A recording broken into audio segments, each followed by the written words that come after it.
Poder Supremo, quadrinho publicado aqui no Brasil pela editora Panini.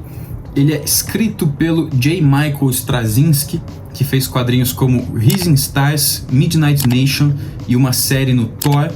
E é desenhado pelo Gary Frank, que fez quadrinhos como Superman e a Legião dos Super-Heróis, Batman Terra 1 e Relógio do Juízo Final, que ele é um desenhista completamente sensacional que eu adoro. E o Poder Supremo, ele foi originalmente publicado em agosto de 2003, então faz mais de 20 anos que esse quadrinho saiu, e ele saiu pelo selo Marvel Max, né, que é o selo de histórias adultas da Marvel, que saiu quadrinhos como Thor Vikings, a fase do Garfienes no Justiceiro, Alias e por aí vai. São quadrinhos realmente para 18 anos, né, e esse quadrinho também é bem adulto. E esse volumão aqui de Poder Supremo, de mais de 400 páginas, reúne as 18 edições da primeira série do Poder Supremo, né? Porque teve uma continuação e teve spin-offs, praticamente todo personagem aqui ganhou um spin-off, mas infelizmente a continuação e os spin-offs nunca saíram encadenados assim aqui no Brasil, bonitão, mas eles saíram na mensal Marvel Max, que a Panini lançou em 81 edições. Inclusive é uma coleção que eu quero muito comprar um dia. E eu sempre tive um interesse muito grande por ler esse quadrinho, porque quando eu era criança, eu li algumas revistas Marvel Millennium que meu irmão tinha lá em casa, principalmente as do Homem-Aranha. Nessas revistas da Marvel Millennium tinha propagandas do Poder Supremo que ia começar a sair, e tinha essa imagem aqui da capa desse menininho enrolado na bandeira americana. E eu sempre fiquei fascinado por essa imagem, assim. Eu devia ter, sei lá, coisa de 5, 6 anos, mais ou menos, fascinado por super-heróis. As revistas Marvel Millennium que eu lia, geralmente era do Homem-Aranha. E do nada tinha essa imagem mais sombria e tudo mais. E eu sempre fiquei muito fascinado por isso, mas eu nunca consegui ler até agora. E o Poder Supremo é basicamente uma releitura de um grupo da Marvel chamado Esquadrão Supremo, que basicamente é como se fosse uma Liga da Justiça da Marvel, né? Vai ter um personagem, o Hyperion, que é basicamente o Superman, vai ter um personagem que é o Batman, vai ter um personagem que é o Flash, Mulher Maravilha e por aí vai. Então é como se fosse realmente uma Liga da Justiça dentro da Marvel. E essa releitura do Esquadrão Supremo que fazem aqui no Poder Supremo é praticamente como se você pegasse a releitura que o Supremos foi dos Vingadores, né? O Supremos não saiu pela Marvel Max, mas ainda assim é um quadrinho bem mais violento de super-herói do que normalmente, que tem bastante sangue e tudo mais, mas aqui é uma coisa mais adulta, né? Como eu disse, que tem cenas de violência bem explícita, com as pessoas partidas no meio, vai ter cena de nudez e tudo mais, então realmente é um quadrinho bem adulto. Então logo no começo desse quadrinho a gente vai ser apresentado ao Hyperion, como eu disse, faz as vezes aqui do Superman, e até a origem dele é praticamente igual, né? É um bebê de outro planeta que cai na Terra em uma nave, ele cai no campo, um casal acha eles, leva para casa e tudo mais, só que a história de origem ser parecida acaba basicamente aí, porque aqui nesse quadrinho esse casal vai levar o bebê para casa, vai tratar como um filho e tudo mais, mas não vai ficar mais que um dia com o bebê ali, porque um pessoal do exército vai bater na casa deles, pessoal todo vestido de, sabe aquelas tropas de elite do exército americano que cobre todo o rosto, umas armas metralhadoras assim e tudo mais, e esse grupo aparece lá para levar o bebê para ser propriedade do exército, né, para estudar, para descobrir de onde ele vem, o que ele pode fazer e tudo mais. E esse grupo do exército até fala pro casal: se vocês falarem disso pra alguém, vocês vão morrer. Então, praticamente desde o momento que ele chega na Terra, ele já vai ser uma propriedade do exército.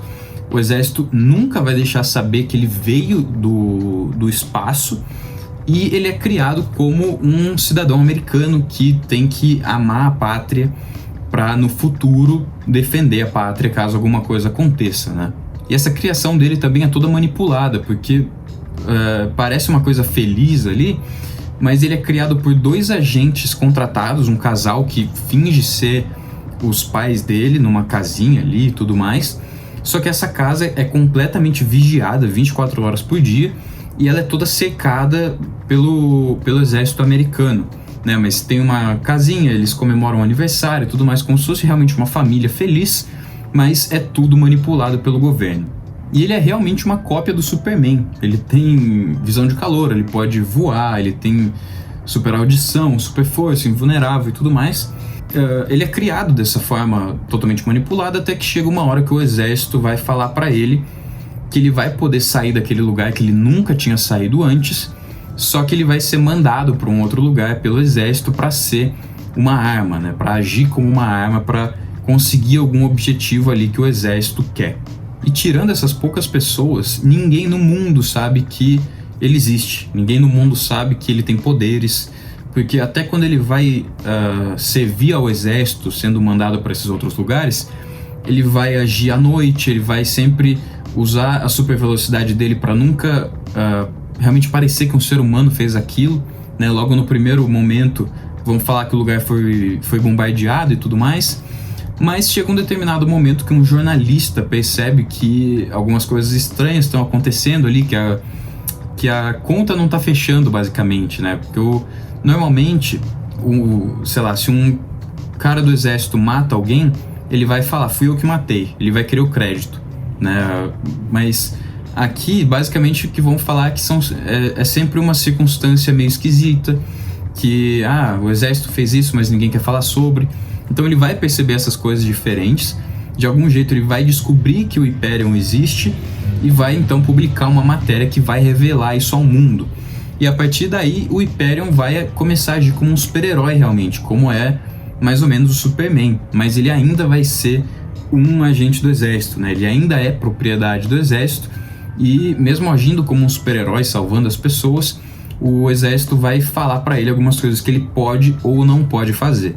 E essa parte do desenvolvimento do Hyperion é muito bacana, principalmente quando ele é criança e adolescente ali, porque nem ele sabe quem ele é direito, né? Nunca falaram para ele que ele veio do espaço, então ele não sabe por que ele é diferente, por que ele não pode sair, por que a vida dele é totalmente controlada e tudo mais.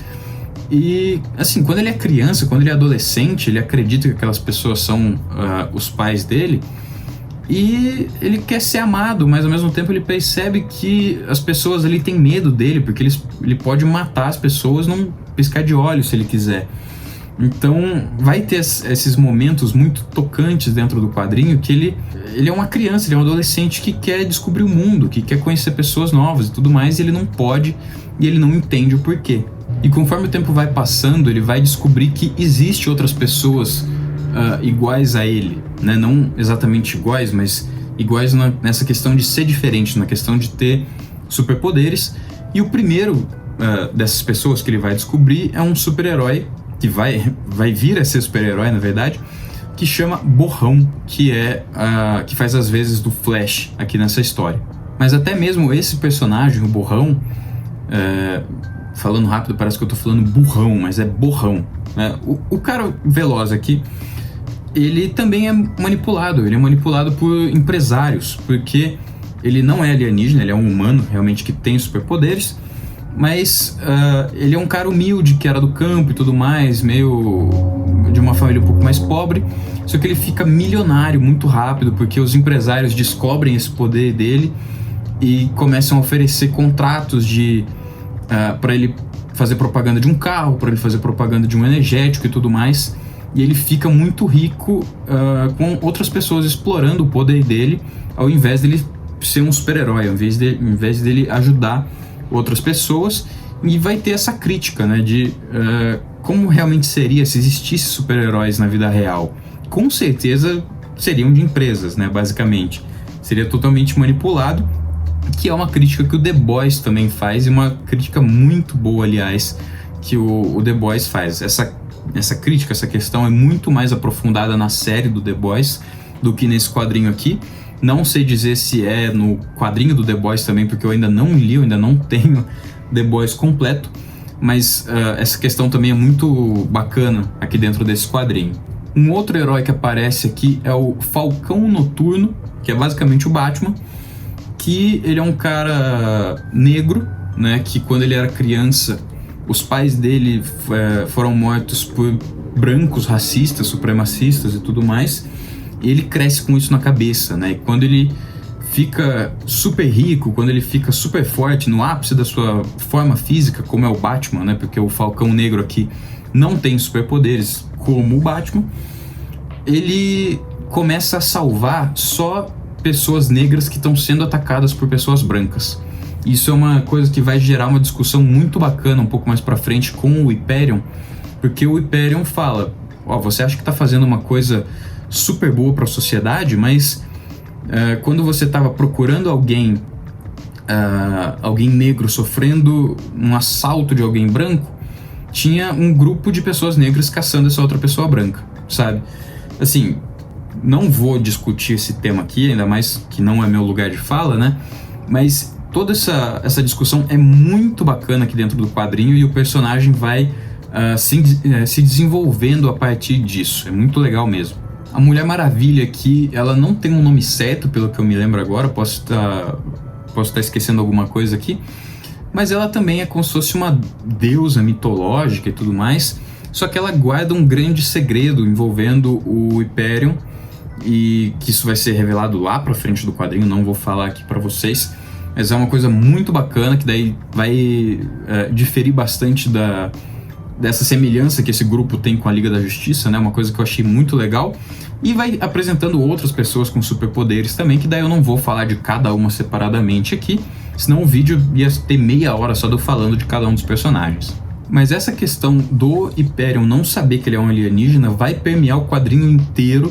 Sim, o tempo todo ele tá querendo saber quem ele é, porque no primeiro momento ele é a única pessoa diferente no mundo, aí no outro momento ele descobre que tem outras pessoas diferentes também, mas não são tão diferentes quanto ele é. O quadrinho vai tendo algumas subtramas bem legais, envolvendo o governo, envolvendo um maníaco que tá matando prostitutas, aí esses super-heróis vão ter que se reunir pra acabar com isso, né? Mas eu diria que o principal do quadrinho, a coisa que vai fazer toda a história girar, é essa trama do Hyperion tentando se descobrir. E obviamente eu não vou falar se isso acontece ou não, porque é o principal do quadrinho, mas o quadrinho acaba no ápice, o quadrinho acaba no clímax, assim, de um jeito que é até meio ruim, porque é como se fosse o Eternos que o Neil Gaiman escreveu, que também termina no ápice, que é a última página do quadrinho, você fala, caramba, o que vai acontecer agora? Só que acaba, né? Não tem mais não tem mais história para você ler a partir dali. E é exatamente isso que acontece aqui no quadrinho. A última página, você sente que tem mais coisa, você quer ver mais coisa, mas não tem, né? Na verdade tem, como eu disse antes, o quadrinho teve uma continuação, teve spin-offs e tudo mais, mas não saiu aqui no Brasil, ficou perdido nas mensais. Essas mensais hoje em dia são relativamente difíceis de achar, eu até dei uma procurada e tudo mais, mas assim, é bem complicado de achar elas. Nunca saiu encadenado aqui, nunca saiu continuação. Não sei se realmente era um plano da Panini só publicar a série principal do Poder Supremo, porque, assim, apesar de acabar nesse clímax, tem um final. É um final aberto, mas é um final. Mas eu gostaria muito de ver, de ler a continuação, né? Mas eu acho que deveria sair a continuação aqui, mas eu não sei se esse quadrinho vendeu pouco e tudo mais, porque tem esses problemas contratuais também, né? Mas a continuação e os spin-offs são escritos pela mesma dupla, né? É do Straczynski, desenhado pelo Gary Frank, então é uma coisa importante, né? Eu diria, pelo menos. Se foi eles que escreveram, se ele já tinha esse plano de fazer uma história longa com uma série única do Hyperion, uma série única do Borrão e tudo mais, se eles pensaram tudo isso antes, eu diria que é importante ler tudo, né, para ter o entendimento total da história. Mas, como eu disse, o quadrinho tem sim um início, meio e fim, como eu disse, um final aberto, mas ainda assim é um final, mas eu gostaria de ler mais coisas do Poder Supremo. E pode parecer que eu falei muita coisa aqui sobre o quadrinho, mas realmente eu falei só o superficial, assim, só para te instigar a ler ele, porque, como eu disse, são mais de 400 páginas, são 18 edições aqui dentro, então tem muito desenvolvimento de história, muitas subtramas e tudo mais que não consigo falar num vídeo aqui. Se eu fosse falar tudo mesmo, ia ficar um vídeo para mais de 40 minutos facilmente, porque o J. Michael Straczynski aqui, Ele fala sobre muitas coisas, ele aborda muitas coisas, ele joga muitos questionamentos pro leitor, mas acho que isso é uma coisa legal de descobrir por si mesmo, né? Enquanto você estiver lendo esse quadrinho aqui. Então foi um quadrinho que eu gostei muito, eu não conseguia parar de ler ele, assim, no momento que eu comecei eu já fiquei instigado. E isso é uma coisa que o Straczynski consegue, assim, facilmente, pelo menos comigo, porque eu nunca li muitas coisas dele, eu li bem poucas na verdade, mas eu tive a mesma sensação de que quando eu li o Rising Stars, que é completamente diferente, não é da Marvel, um quadrinho de super-heróis autoral dele, mas eu também tive essa mesma sensação de que logo no começo eu entrei naquele mundo, eu queria descobrir mais daquele mundo que é tão complexo e cheio de nuances e tudo mais. Então eu tô ansioso para ler mais coisas do Straczynski, principalmente essas coisas mais contidas, né? Não, por exemplo, a mensal que ele escreveu no Homem-Aranha, isso eu não tenho tanto interesse, mas essas coisas mais contidas eu tenho muito interesse sim. Eu inclusive tenho aqui para ler o Midnight Nation, que é dele e do Gary Frank, da mesma dupla. Provavelmente eu vou ler agora no mês de novembro, mas o Straczynski, aos poucos, conforme eu vou lendo mais coisas dele, tá se tornando um autor que eu tô gostando muito. E agora falando dos desenhos do Gary Frank, pra mim, ele junto com o Clayman são os melhores desenhistas de super-herói que existe. Assim, ele tem um traço que, quando eu penso num quadrinho de super-herói, eu penso no desenho dele, sabe? A primeira coisa que me vem na mente, assim. Pra mim, ele é o ápice dos super-heróis. O que ele fez no Superman também é uma coisa linda. Pra mim, o Superman dele, pra mim, é o Superman realmente definitivo. E é impressionante porque ele desenha tudo muito bem. Ele desenha os personagens muito bem, os cenários muito bem, cenas de luta, cenas de violência, as cenas mais tocantes que vai te emocionar um pouco ali. Ele realmente é bom em tudo. É um traço limpo, é um traço gostoso de se olhar, digamos assim. É realmente um cara muito bom mesmo. E a cada quadrinho que eu leio dele eu acho mais surpreendente ainda. Um dos meus desenhistas de super-herói favoritos. Mas era isso que eu tinha para falar sobre Poder Supremo. Comente aí se você já leu esse quadrinho, se você gostou, se você não gostou, se você conhecia, né? Porque é um quadrinho que eu não vejo muitas pessoas falando sobre. Tudo bem que é um quadrinho que saiu já há um pouco mais de tempo, saiu em 2018, se não me engano. Mas quando saía na Marvel Max era um quadrinho que fazia muito sucesso e eu achava que era um quadrinho que ia fazer sucesso também quando lançasse aqui em encadernados, mas aparentemente não foi o caso, infelizmente. Mas enfim, comente aí o que você acha desse quadrinho. Se você gostou do vídeo, não esqueça de deixar um like e de se inscrever no canal. Compartilhe esse vídeo com alguém que você acha que pode gostar desse tipo de conteúdo. Ative o sininho também para não perder nenhum vídeo aqui do canal. E se você se interessou pelo Poder Supremo, aqui embaixo na descrição do vídeo vai ter um link de compra para ele na Amazon. E comprando ele ou qualquer outra coisa por meio desse link, você ajuda o canal com uma pequena comissão e permite que mais vídeos apareçam por aqui. Mas era só isso que eu tinha para falar hoje. Muito obrigado por assistir e um abraço.